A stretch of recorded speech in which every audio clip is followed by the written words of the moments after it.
nepotism भनेर नि भन्छ नि त हैन भनेर मान्छेहरूले चाहिँ बढी चाहिने भन्दा बढी त्यो कुराको विरोध गरे हो कि जस्तो लाग्छ मलाई चाहिँ पर्सनली दाइले के लाग्छ दाइ म खेलाडी भयो भनेदेखि हजुर हैन मेरो बच्चाहरूलाई अब बच्चादेखि नै फुटबल खेलाउने अथवा चाहिँ के त्यो त एउटा हुन्छ नि त आफूले पनि उसको सम्भावना के छ हैन त्यो वाच गरेर आउँछ अब्जर्भ गरेर आउँछ उसलाई एक्सप्लोर गर्न दिएर आउँछ हैन अब यहाँ कति कलाकारको चाहिँ छोराहरू अथवा छोरीहरू हजुर हैन अब फिल्ममा आयो हैन आयो होला यसो ट्राई गरेको अब मान्छेले दर्शकले मन पनि परायो होला यो फलानाको छोरा अथवा छोरी भएर चाहिँ यसले फिल्म खेल्न पायो भन्नु चाहिँ अलिक मिल्दैन हैन के अरे उनीहरूभन्दा छोराछोरी त्यो कलाकारको छोराछोरी भन्दा कमजोर कलाकार केटाकेटीहरूले पनि फिल्म खेलेको छ नि त होइन होइन किनभने उनीहरूभन्दा उनीहरू त्यो क्षमता नभएको क्वालिटी नभएको मान्छेहरू पनि छ नि त काम गरिरहेको छ फिल्म खेलिरहेको छ होइन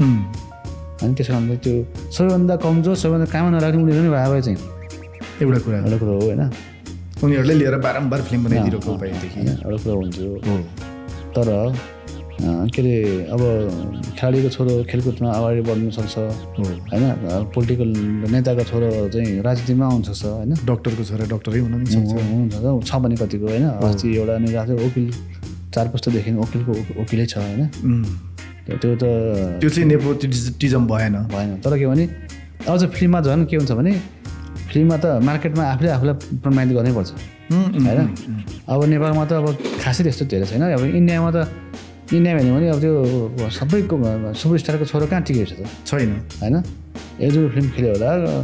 अब राजेन्द्र कुमारको छोरो अब कुमार गौरव आयो एक दुई फिल्म खेल्यो हरायो होइन के अरे राजकुमार भन्ने त्यस्तो भेटरान एक्टरको छोरो पनि आयो सुपरस्टार होइन पुरू राजकुमार भन्ने एक दुई फिल्म खेल्यो हरायो होइन भनेको चाहिँ जो के अरे योग्य छैन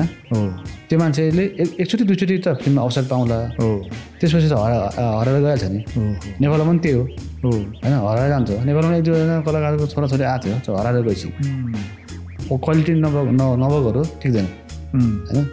जो टिकिरहेको छ जो केही न केही क्वालिटी छ उहाँहरूमा केही न केही अब दर्शकले मन पराएको रहेछ भने उसको आफ्नै फ्यान फलोइङ रहेछ आफ्नै अडियन्स छ नि त कम्तीमा त्यति त बिल्डअप गरेर बिजनेस त गरिदिरहेछ नि त होइन बाबु आमाले जे काम गर्छ छोराछोरीले त्यही काम गर्नु पाउँदैन भन्न मिलेन नि त